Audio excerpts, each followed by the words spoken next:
High বন্ধুরা, এখন দেখো রাত্রি বাজে 3টা। ঠিক করে এখন বাজে রাত্রি 3:10। আর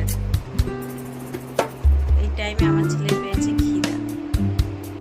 সারা রাত জ্বরে হচ্ছে, 3টার সময় উঠে বলে খিদা পেয়েছে, সন্ধ্যাবেলা খায়নি, এত রাত্রেবেলা ভাত ভাজা খাবে। এখন মনে হচ্ছে এটা শঙ্করেরই ছিল। খিদা হয়েছে অনেক জোরে,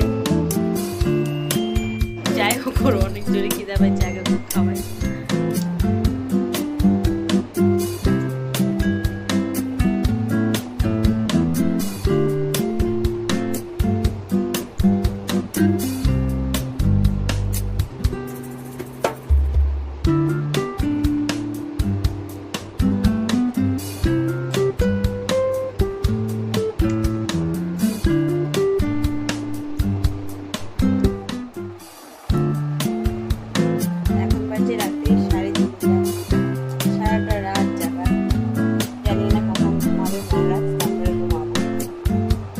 বড় হয়ে গেছে তবুও জানা, ছোটবেলা জানি না কত রাত জাগছে।